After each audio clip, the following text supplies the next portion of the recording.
I also have to give a shout out to Fitty Snail. She was the one that highly recommended this. And so I was like, because of her, I was like, done. We have to try it. So yeah, Gloria, we both tried it. How do you feel?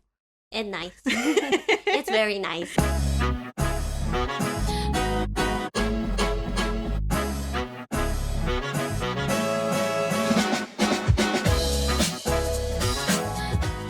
All right, welcome back everyone to the Chemist Confessions podcast. I'm Gloria. And I'm Victoria. If you are watching this on YouTube, you'll notice that this setting is very different than our typical setup. And that is because we're recording from a hotel room in New York City.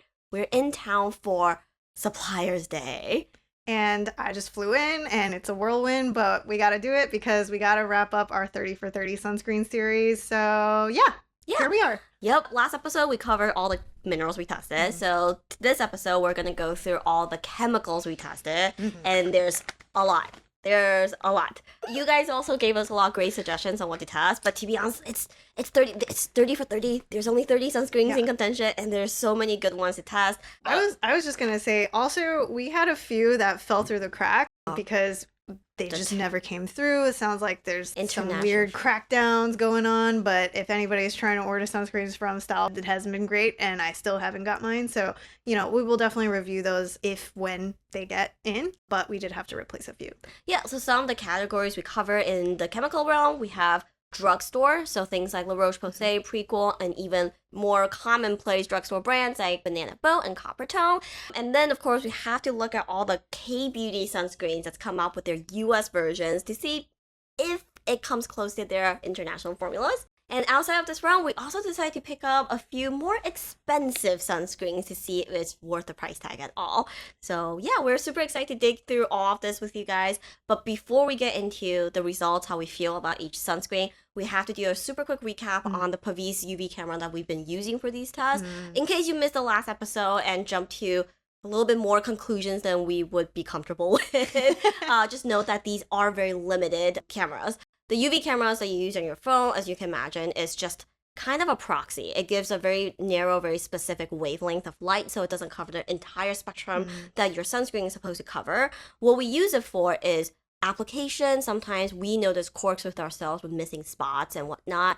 In general, some light wear and tear, you can kind of see some tendencies, but we don't use it to draw firm conclusions like this is no longer covering or whatnot. It's just the really, really atrocious ones or some of the sliding around that we can observe, but nothing less, nothing more. So just want to put that out there. And secondly, we should go over the rubric for chemical sunscreens, because last episode when we talked about mineral, we spent a lot of time talking about white cast and pilling, but that's not really what we look for in chemical. Yeah, so, with chemicals, there's definitely less of an issue with white cast, but the tendency now, especially with avobenzone and some of these sunscreen filters, is you're definitely going to have a little bit more grease. So I think that probably would be one of the major factors we look at when we're reviewing these sunscreens we go through. And I think the interesting thing will be Gloria's perception versus mine. Again, keep in mind Gloria has dry skin versus I have more oily, acne-prone skin type. I think the other thing we should mention about the rubric is last time we kind of graded it from worst, noteworthy, and best. This time when Gloria and I were kind of discussing it, meh is kind of a weird category in this realm. I think how we see it more is like functional, because texturally chemical is generally a little bit better or like on a higher tier than minerals just because of all the quirks. And then weirdly enough, minerals impressed last time. Yes, actually I think I briefly mentioned in the previous episode, in the past years when we did our mineral sunscreens, I almost feel the need to grade them on a slightly different scale. Otherwise I just sound like a Debbie Downer all the time. Yeah. But this year is probably the first year where I feel like I can basically grade them on in the same lens as the chemicals, because they are so much better this year. Yeah, so with that, we have 20 sunscreens we got to go through this episode. So yeah, let's dive right into it. And we're going to start with the drugstore realm. And the reason why Gloria and I wanted to do a big focus this year is because with all of the pullback on the access to the non-US sunscreens out there, we realized there's going to be a bigger focus on what's readily available for everyone in the States. All right, so this time around, we actually did a dedicated sports category. So the first one was Hawaiian Tropic Everyday Sport. This one was actually recommended to us by our Instagram friend, Melissa Humana Paredes. The Canadian volleyball player. Yeah, we were so flattered, and I didn't even tell her because I don't want to be weird. I was like, Olympic I watch you volleyball play player. in the Olympic. You are awesome. But if you're watching it, you are awesome. And then the second one is Banana Boat Light as Air. There is a very clear winner in this category, and I'm honestly just surprised. Yes. So both of them are in the body and face category, so they're all very economic. They're both in the same, roughly the same price point, about like $14-15 for about 200 mils ish. Banana Boat for me is a clear winner. I took both on a run and on a hike, and Banana Boat honestly really surprised me. In the past, a couple of times we tested body sport sunscreen. One of the biggest things that jump out is that the texture is usually not nice enough for face. But for the Banana Boat, it's shockingly nice. It has a very powdery finish. It does use a lot of powder, which on me, again, shockingly, it wasn't too drying. I found that so surprising because yes, this is definitely a really easy texture for oily skin types, but I think silica is like the third or fourth ingredient in the aisle, and I directly asked Laura, I was like, this wasn't drying for you? So I found that very surprising. I was pretty surprised as well. I wouldn't say it's completely non-drying. I would say on good skin days it's completely negligible. When I'm feeling extra dry, then it's like a hint drying, but on the spectrum of like sunscreens that dry me out, it doesn't even register. So honestly, super surprised, and all around highly recommend that one. The Hawaiian Tropic is super interesting to me. So when I first put it on, it gives me PTSD because it has that really, really wet texture and it takes forever to rub in. You're like, not sure how this playtime's gonna hold up. I was like, oh my god, I'm gonna be crying by the end of my run. And the film itself is actually very, very robust. Once it sets, I took it on a run and I walked around for a long time. It was really hot that day. I was sweating a lot and it didn't run into my eye. Like some of the other sunscreens that have that texture tend to, like, it just feels runny and then it runs into my eyes and I cry a lot and it's a very sad day for everyone. So the Hawaiian Tropic actually does hold up. It's tested for sweat resistancy as well as water resistancy. It definitely holds up. But for me, my problem with it is that a lot of you might actually like the texture, but you're most likely under applying. So if you're using, makes you want to under apply. Yes, because like honestly, I agree with that. Yeah, I tested it I tested the amount that I would use if I were to just like rub a thin layer and have a short enough playtime. It's like a quarter of what I'm technically supposed to be applying to get that really pleasant finish and everything else. So for me, it's like, oh, it's such a shame that the film itself is pretty nice and holds up really well, but that texture, can't recommend. Yeah, honestly, if you guys are curious, Banana Boat might be the one to try. Yes. All right, we should move right into face sunscreen. So in this category, we have the Ordinaries. This is their UV filter SPF 45 serum. We have La Roche-Posay. This is their Anthelios UV Clear. This one, I just want to point out, and you'll see plus azelaic acid. Oh, so nice. We have Prequels. This is their Solar Shade sunscreen. And we also tested Coppertone Everytone. We were very curious because it feels like, Coppertone's brand is known for these like tubs of sunscreen that you bring to the beach, and their Everytone line is clearly their venture into facial sunscreen. I should mention that the Everytone line has a lot of different options. We went for the hydrating one, and I'm just gonna launch right into it. It was meh for me. It was very meh.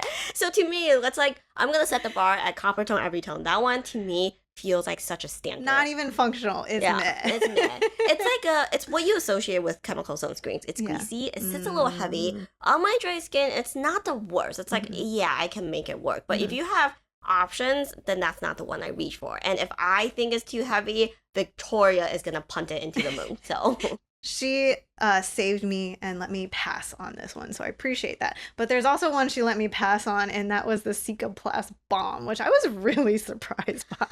Okay.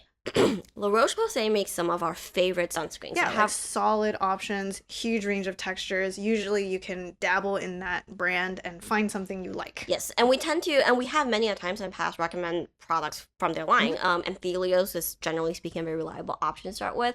I do not know who gave this one a pass. So I use a Cicaplast Balm, like the non-SPF version. So when I saw that they have the UV one, I was like, oh, okay, cool. Like it should be good for dry skin people, right? And it's positioned for sensitive skin as well. And that texture, when you apply, if I don't look at myself in the mirror, it's like, oh, okay, it feels like a fresh moisturizer. It's pretty nice. And then you look at yourself. I don't know how they managed to achieve this with chemical filters, but think about every issue mineral sunscreens have. this one's got it. It's whitening. It's really white on me. I'm not very dark. It's super whitening. It pills like nobody's I feel business. like that takes talent to make it that whitening. Yes, it does. I don't know what you did to it, but it was not good. It was whitening, it was pilling, and it just didn't sit well. It took a long time to rub in. Not like, I would say the playtime is not like extraordinarily long, but it's just like teetering on the edge of being acceptable. And then just because of the pilling and the white cast, I'll make a white cast, I'll make a chemical sunscreen. It's just inexcusable. So that goes into the worst category. I will say, after Gloria put that on, she immediately sent me the video and immediately called me to be like, I cannot believe this thing exists. Who approved this formula? Yeah. Okay, so on a more positive note, I do have to mention, I think Prequels, this is their chemical fluid. It's a pretty functional sunscreen. It does absorb pretty well, but there is definitely a bit of a residue. And honestly, I feel like for Drugstore, I allow it. I think, like, you know, it's affordable, it's lighter, but I think for me, if you could probably find it to be a little bit heavier on the residue side, but not bad for a fluid. Yeah, I tried that one as well, and to me, it's definitely, you could pass it off as moisturizing. It's a little bit heavy-handed, but I would say it's still pleasant for me. I wouldn't even say I tolerate it. I'll be like, oh, on a dry day, I might reach for this. So definitely very functional. And in this category, we actually have a second entry from La Roche-Posay. This one is way better than the Cicaplast one. It's actually one of their classic La Roche-Posay type formula where, right, it's like nothing super Thin sexy, lotion, but very functional. Yeah, functional. You're not mad at it. There's going to be just a smidge of a residue, but for Drugstore, it's one of the cleaner, I would say, lotion. And something I've noticed about La Roche-Posay is like they do fast setting sunscreens really well. You don't need to rub forever for these. Even if you apply the correct amount, it tends to just settle and foam very quickly, which I really like. Where it kind of teeter in the category of like Porque is it claims to have azelaic acid, and this guy is $40, and it's twice as much as the Cicaplast Balm SPF that I just flame grilled. Granted, that one's not functional, but this is definitely one of the more expensive ones you get from their lineup, and I'm pretty sure they position it like that because of the azelaic acid. But it's not at a percentage where you're getting azelaic acid functions.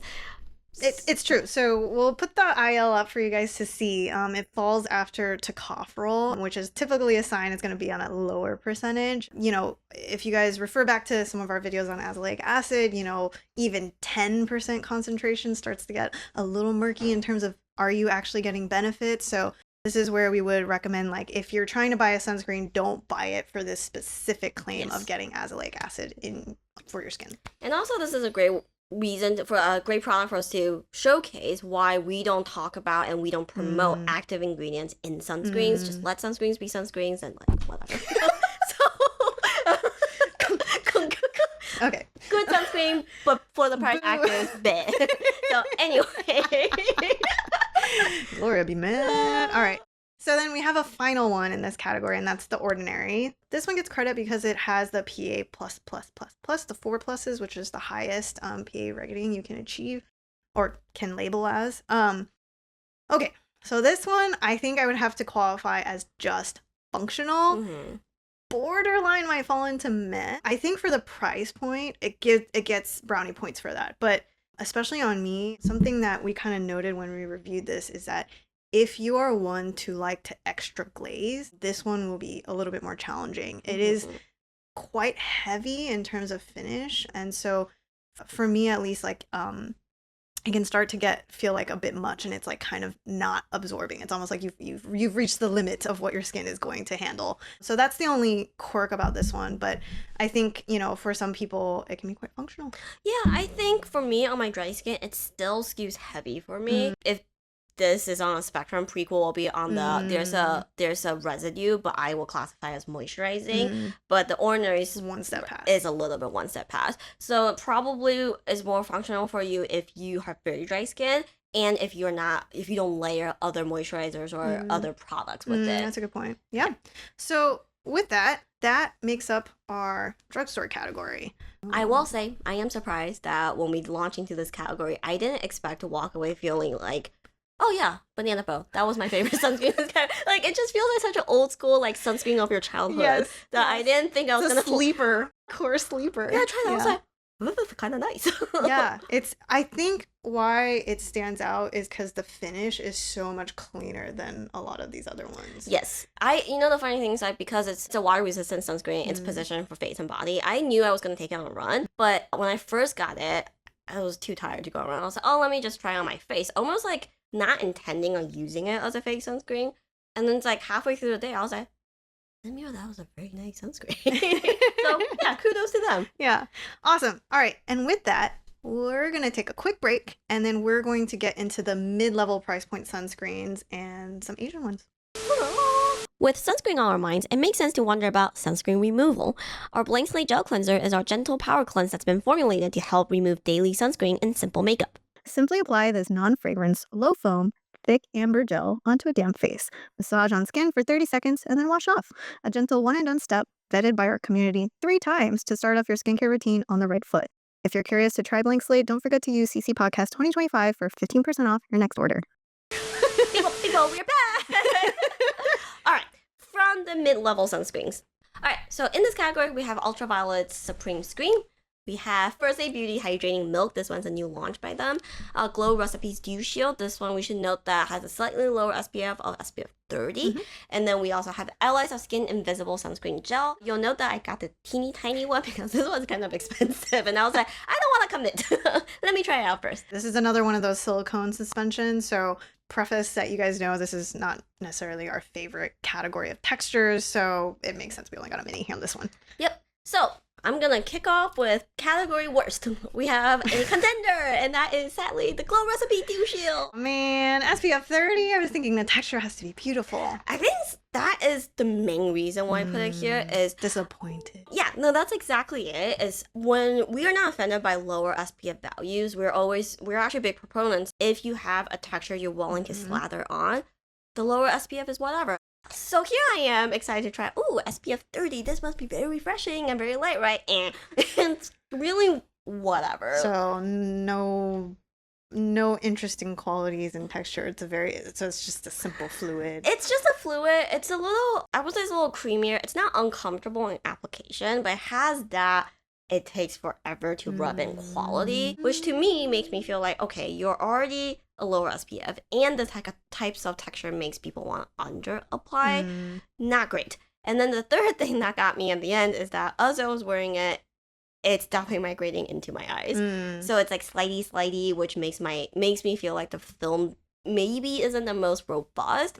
So all in all, no likey.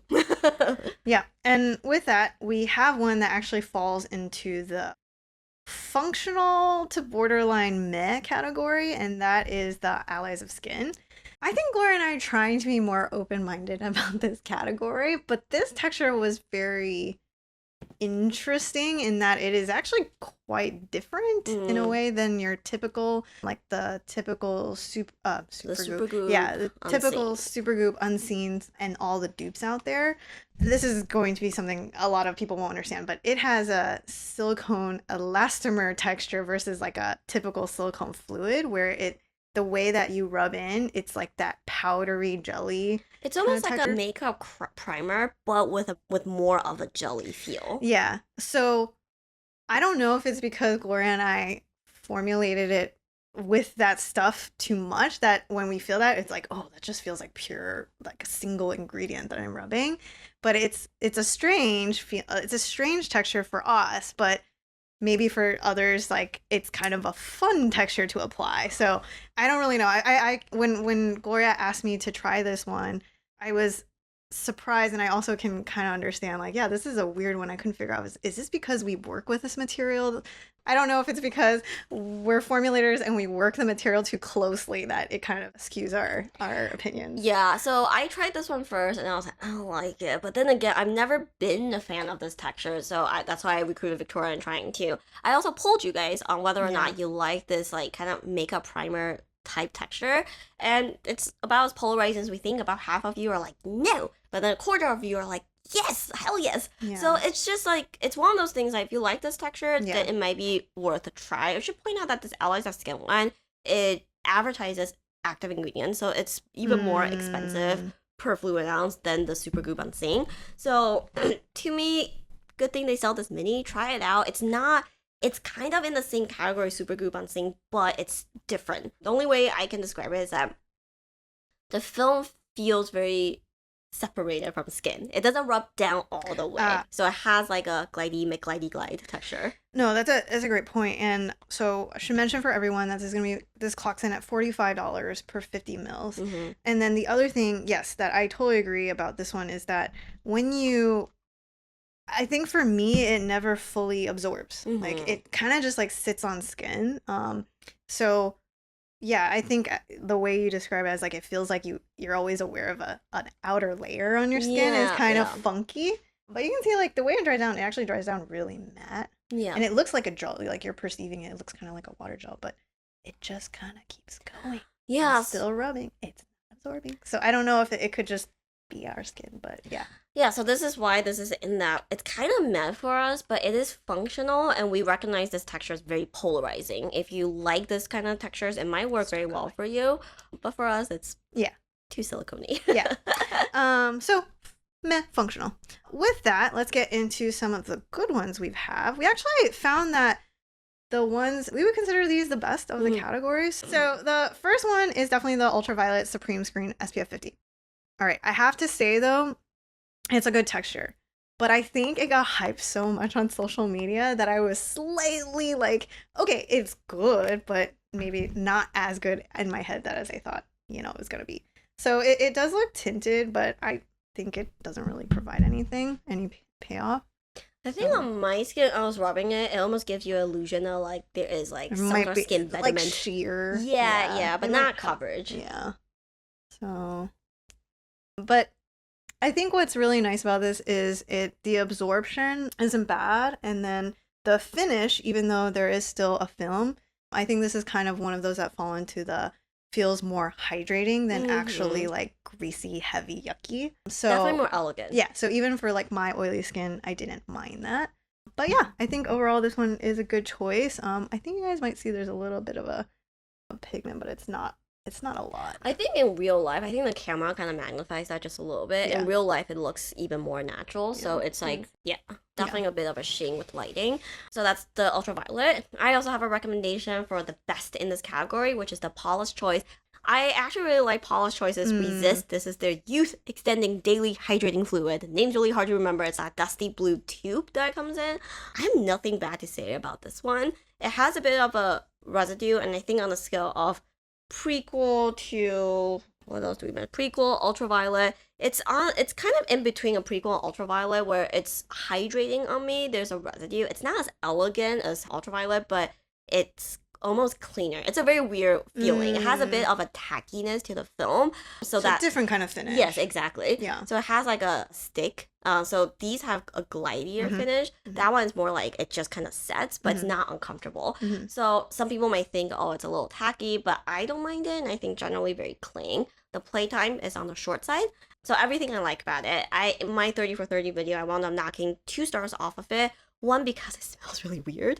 It's not fragrance, right? It's not fragrance, but something in there comes with a fragrance. Is it planty? Is it fermenty? Is it rancid? It's not rancid, but it's planty. But because it's a chemical sunscreen, it has that typical sunscreen odor. So it's not fully masking it. So it has some planty funk over the sunscreen funk. So I was like, it don't smell great. They're not getting along.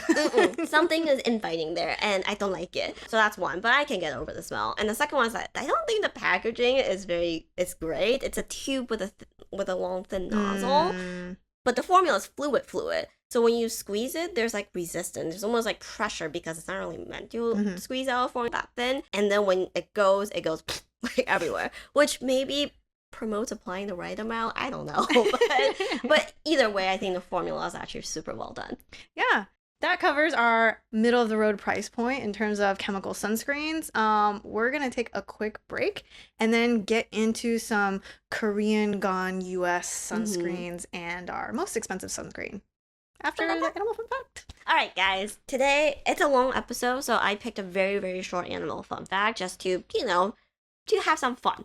So today we're talking about the Coriaster Sea Star. The what? Yes, it's it's a sea star, and it's just the sea star. There's nothing super fancy about it. Okay. It does all the regular sea star things. You can find it all over the world. It's a little bit under threat because it does live near coral reefs. It's a sea star. So it's got 5 arms. At the end of each arm, there's a little eye spot to sense light. It eats little crustaceans, little planktons, just like sea stars. And why I brought it up is I just want Victoria to click on the link and see what it looks like. Oh my god, guys, I'm scared. Oh, damn it! Oh. Oh, my eyes. Wait, Gloria, warn a bitch. Oh my god. Not safe for work. This is not safe for work. That ain't right. That ain't right. Is that real? Yeah, this is not AI, right? No, so when I first saw this pop up, I was like, this is an AI generated sea star. And I looked at that little chip, what it looks like. My eyes. So for those of you listening, the nickname for these sea stars is the Doughboy Sea Star because it has got a plushy appearance. And I don't know what's plushy. The Wikipedia page says because of its phallic appearance, some nicknamed it Doughboy. I'm like, Pentaphalic. Guys, it's not right. Yeah, so if you're curious, if you're not watching this on YouTube, Google the Coriaster Sea Star. I really thought it was AI generated too, but no, it is real. It also moves in the most foul way possible. Yes. So the phallic Coriaster Sea Star. No one needs that. That's it. Take me to dinner first. Holy moly. Wow. Yeah. Was not expecting. God dang it.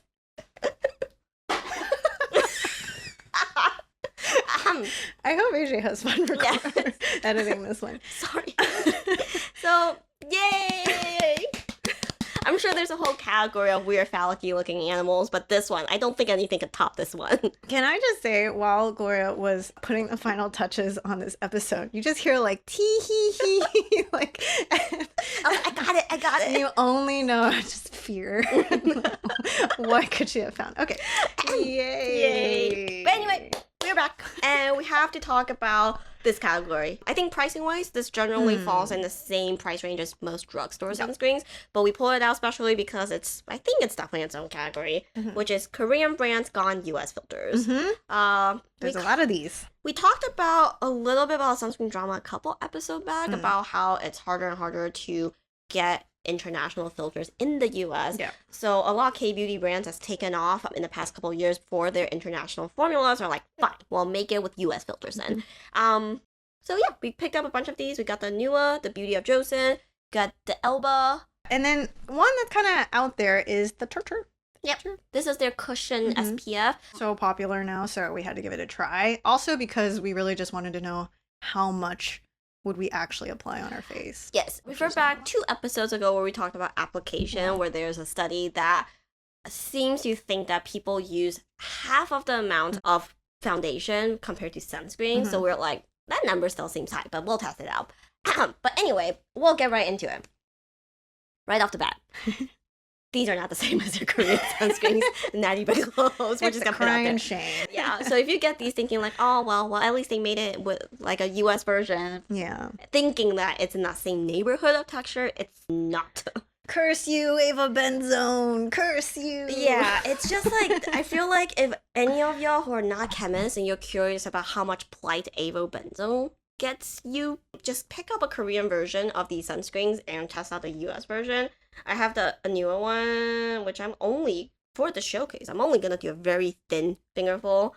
And it's just, honestly, it's like, it's okay, but it's markedly heavier than I think it just immediately, like, I think because these start really closing in on, like, the other, US, and even this one is, using US filters. Like, you see how the textures are all suddenly very close together. Yes. Like, these are not, like, significantly better than any of them. Honestly, actually, I think that's a good point. If we were to put all these on a spectrum and rank these textures, it's really hard because they're all kind of same but different. Like, some of these things we're saying, there's a we try to be objective in some of the performance aspect of it, but at the end of the day, there's also our personal opinion baked into this because they're all somewhere on that same spectrum. Yeah. I will say that for Beauty of Joseon, we actually did have a rank between the three, the Alba, the Anu SPF 50, and the Beauty of Joseon. Beauty of Joseon is still the better one, but we should mention it's a lower SPF. But I would say like the finish is just slightly cleaner. The Alba, unfortunately, is the worst. It's weirdly greasy. I think they mean to make it hydrating, and it just felt a little bit more greasy. No, let me put on mute. So it just felt more, for me at least, like greasy than hydrating. And then Anu is kind of like middle tier, and weirdly enough, it reminded me of like Purito, like some of the older Purito formulas. Like I think they're like very like middle ground, like but still have that classic residue. Yeah. So for me, Beauty of Joseon is my favorite because it actually sets the fastest. Like you guys want to know, that's like the favorite characteristic like look for is not a long playtime. So it does set up pretty nice, but markedly heavier than the international ones. And the Elba is greasy even on me. Like a lot of the other ones I'll talk about, like, oh, there's a residue, but on me, I can classify this as moisturizing. I cannot classify this as moisturizing. It's just kind of greasy. And I think the other thing that Gloria and I were discussing about these K-Beauty Gone US filters is, none of these actually come with a PA rating. Yeah. And I think that part made us feel a little bit sad because not only is there like a loss of texture, you're also suddenly not sure like what level of UVA protection you could be getting from these formulas. So it really, I think that's also why Gloria and I felt like it, they're all kind of like lumped together now with the rest out there, because they're Korean brands. It doesn't really set them apart. Yeah. Yeah, 100%. And I think that's such a good point that like before Victoria brought it up, honestly, it didn't cross my mind, especially because well-known U.S. sunscreen brands are actually now opting to do the PA test. So like Ultraviolet has a PA rating, and brands like Supergoop, a lot of their lineup goes through the PA test as well. So it's like kind of weird that like, well, U.S. brands are trying to step up and do honestly additional not required testing in the U.S. These Korean brands are like, whatever. So the last one is a little bit of a wild card, but I should mention that the Turtur, this is the Mask Fit cushion. It's an SPF 50 plus. It does have a PA 3 plus rating. We should mention this one's a little funky because this one's actually a mineral mixed with octinoxate. I'm gonna tell you right now, you're not gonna be using this for SPF. Gloria and I, we both measured like how much just to cover even just a quadrant, and it barely moves the needle in terms of scale measurement. So I think we just don't recommend relying on this for any sort of SPF protection. Wouldn't recommend this for an SPF, but even this one, even though it does have a high SPF level, has a really nice finish. So I'll try to, and it has really good coverage, so I'll try to like put it on so you guys can see. So for those of you who listened to our application episode, that's 2 episodes ago, you'll know that there was a Korean study done. Not my shade. Not my shade. That there was a Korean study done on layering. And they kind of promoted the idea of if you want to, layer sunscreen with foundations, if all of them come with the SPF value, then odds of you getting a decent amount of protection is still there. It's better than layering without SPF value. So this is a great option for those of you who can't rely on a single product and want to. And is lighter than me. Yes, and if it's lighter than you, we should mention that this was the darkest shade that Victoria could find. So definitely very limiting, and we should mention that like that is the same issue we have across the board in terms of shopping for sunscreens in Asia. Is if there's a tint, then they tend to curate to much paler skin tones. I think a lot of my American friends are appalled when I say I am really dark there. I am on this very tan spectrum. I can find stuff that suit my skin tone over there, but I have to buy the more tan one. And Victoria is. It's actually really pretty. Like the finish, the canvas is like nice. It's very uniform. It's the coverage is good, but doesn't look cakey. So like I see the appeal of cushions, but they are not made for me. So even for me. So yeah there's that. So that covers our Korean brand Gone US filters, and we should now go into international contenders. This year we didn't test that many because again with the changing climate, regulation, and shipping, it's not as easy for you guys to get these anymore.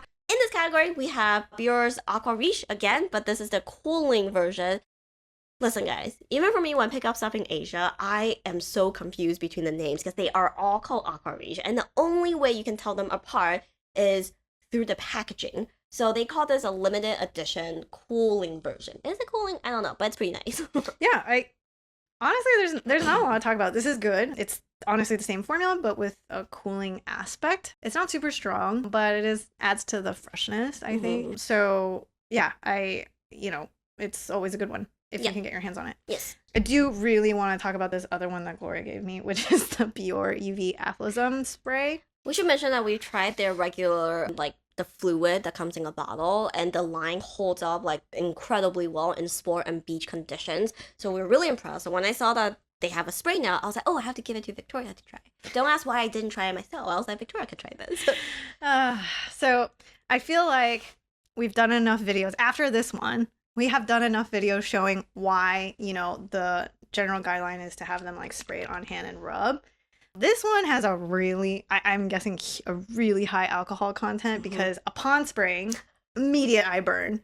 And then like it's kind of when you spray too much hairspray, you're like, like it's all up in your mucous membranes, like in your lungs. So this was not a very fun experience to spray on face. But Apholism is their line that's known for, sports, and just a much higher level of protection. I actually love their other products in this line, but this is not my favorite. I will say after rubbing it all in, the spray itself is actually quite full. So I was surprised that you can see the splatter, and we'll put it up on the screen. That actually covers pretty well, but again, remember to just rub it all in. The finish is greasy. The film sets, you can see after the 2-hour period, even though I'm moving it and it feels very greasy and I'm expecting it to slide around, it doesn't budge. So again, it lives up to that apholism, like kind of high-powered, robust protection, but just texture is not good. So was not my favorite. Sad. Next up, we have the La Roche-Posay Rosy Tone Up SPF 50 PA++++. So Tone Up is kind of a category sunscreen that's very popular in Asia. I think we tested the Skin Aqua version. What they are called Tone Up because there's a color correcting element to it. It's always tinted, usually purple or green. It's meant to go under makeup. It's positioned specifically for makeup prep. But unlike other makeup prep type products, they still have pretty high SPF value. This one's 50 PA4+. I got the La Roche-Posay Asian formula because I was curious. I've tested the Japanese version of their tone-up sunscreens, so I was like, oh, I'm curious to see how La Roche-Posay would take this type of category. I really like it. It sets really quickly, like a lot of La Roche-Posay formulas. Compared to the Skin Aqua, it sets even faster. The Skin Aqua might feel fresher for most people because it has that water break that people tend to like, but I actually find the film for La Roche-Posay to set more comfortably, if that makes sense. Like that level of drag is very minimal, but it's still like very much there. Is it a fluid? No, it's like kind of like a thin cream. Ah, okay. Yeah. So it sets out really beautifully. I actually tested it with makeup over it, and I don't know how to explain it, but like I pat on my foundation and I can still feel like the film there. Like there's like a drag to it. Again, not unpleasant, but the film was very much like there. So it kind of lives up to, it's clear that they did do some homework in terms of like, I obviously can't speak to every combination of different types of foundation, but they definitely done some homework. It definitely layers fairly well, and I'm not uncomfortable about like, oh, like I feel kind of sketched out by the film maybe not being there anymore. Now the bad news. I really like it. I think it's a pretty good formula. It's pretty white. Like a lot of Asian tone-ups, What a surprise. Yeah, East Asian beauty standard is really, really pale. Again, I am like 3 shades too tan over there. And so a lot of these tone-up sunscreens, they are by design, they're supposed to make East Asian complexions even more fair by like half a degree or so. It's not meant to give coverage, but it's supposed to make you more fair. And this is no exception. They definitely follow the rubric for Asian skin, Asian standards. So on me, it goes on kind of white. You can blend it down, and it's pretty natural looking on me. It helps to me. It kind of help enhance the coverage of the foundation that goes after. But if you're even half a shade darker than me, it is not going to work for you. Yes, it is one of those. So sadly, it's not for everyone, but if you're on the fair side, it's a good one to try. Yeah. And then the last one we have to talk about is the Beauty of Joseon. This is the Sun Aqua Fresh SPF 50 Plus. That's with a PA 4+ rating. This one is viral. It's so famous now. And I have to say this one, it does live up to the hype. I think I find it to be actually pretty close to the original formula, just maybe with a fresher break and a lighter finish, an even lighter finish. So I honestly think this is a great one. But before I add to the hype, I'm actually going to have Gloria test it because the original one, when she tested it, she had experienced some dryness. I was very surprised by it because everyone raved about it. And when I first applied it, I was like, oh, okay, this is really nice. And then an hour later, I'm like, I'm so dry. My skin is parched, which I was very surprised by. Yeah. So we're going to have her do the final check. And then we will follow up with that summary. But otherwise, pretty great one as well. So yeah, you can get your hands on it. Yep. And this year we have one last very special category. And this is the totally self-serving category called luxury. So we had to do one because I think for a long time now, and I'm really glad minerals have like caught up, but Murad City Defense SPF 50 was a wonderful mineral, but that price tag was so painful. So it was painful for us to even recommend. I think every time it'd be like, great formula, but you gotta know that this one is like $60. So we have a new winner in terms of luxury price tag, and that is the Elemis Pro Collagen Skin Protection SPF 50 with PA rating of 4+ as well. This one clocks in at $70 for 40 mils, not even 50 mils. I don't even know why they couldn't give you 50 mils. I also have to give a shout out to Fitty Snail. She was the one that highly recommended this. And so I was like, because of her, I was like, done. We have to try it. So yeah, Gloria, we both tried it. How do you feel? It's nice. It's very nice. And if they want to sponsor us, that's great, please. Because I think that's like, if you didn't tell me about how much it is and I just tried texture, I'll be like, oh. She's ready to, Yeah, this is a great formula. It goes on, the application is, everything is just balanced, right? Like, it doesn't set the fastest, but it's also very reasonable. It's on the shorter side. The playtime's on the shorter side. The finish is, there's a film, but it's very elegant. It's probably the nicest finish out of every product that we've tried here. I don't know how else to describe it other than elegant. It's light, but moisturizing. So, like, to me, I was like, I get it, but, like, would I fork over $70 myself? Like, oh, this is so tough. Yeah, I think, like, okay, so this is foreshadowing to when we talk about cleansing oils. It's kind of the same thing about Tatcha's Camellia cleansing oil. Another very expensive product with a really great texture. This is for that person that's like, this is my category. I am splurging on the thing I like. I think it's that person. Yeah. But I swear, like, it comes in this tiny tube with this tiny nozzle. This does not make me want to put a lot on. And I think that is why I'm like, ugh. So if you have achieved financial freedom, or like Victoria said, if you're like, you know what, I'm basic and everything else, but I want to love my sunscreen, then this is for you. But at the end of the day, I think at least the price tag is warranted. We will have no problem flame grilling a crappy sunscreen that comes with a hefty price tag, or even a mediocre sunscreen with a hefty price tag. I can think of a few. Oh, whoa. But yes, but this one, you're definitely, it comes with a luxury price tag, but it does come with a luxury experience. So that's where we'll leave that. Yeah, so you guys decide. But with that, we should summarize all of the ones that we tested. Another year of 30 for 30 done. All right, guys, this is year 3. So we've tested, like, between the two of us, we've tested 90 sunscreens. Highs are high, lows are very low. It's been a lot of fun. So what are some of the best that you tried this year, in this year's roundup? Okay, I think there's one that has actually traveled with me, and that is the CL Mineral Tint. I think that one has, in terms of pigment coverage to sunscreen amount, that is about right. And I feel like and the finish is not overly greasy.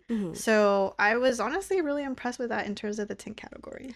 Yeah. So for me, I have to, same thing with Victoria this year, my standout is the mineral category. Yeah, I think even we covered the chemical sunscreens. I feel like mineral really stood out. Yes. Even compared to the chemicals. Yes. Yeah. This year there's a market improvement to the minerals. We tried the minerals of yesteryear. So bad. So bad. But I really like the vacation shake fluid.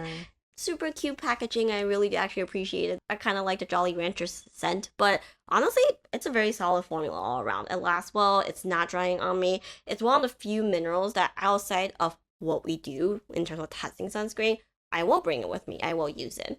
And lastly, I have to give a shocking shout out to, again, I wasn't expecting it, but Banana Boat Light as Air. Great sunscreen. I actually love that we found one in this category because I think a lot of people are just like, well, just buy whatever, grab and go. But to have one that is really affordable and I think could be well loved by many, makes me happy. There is one out there. Yeah, and I should mention that I took this on a couple different scenarios, like working from home that day, just as a face sunscreen. I took it on a run, took it on a hike, and something that to me that was like solidify its best of drugstore status for me is on the hike. I was out for a long time. I reapplied multiple times, and that was something I have a hard time with general sports sunscreens. Like in my personal life, if I'm out all day, I tend to gravitate towards sprays to reapply because after the third layer, it's disgusting. Yes. But this one reapplies beautifully, and I'm like, wow.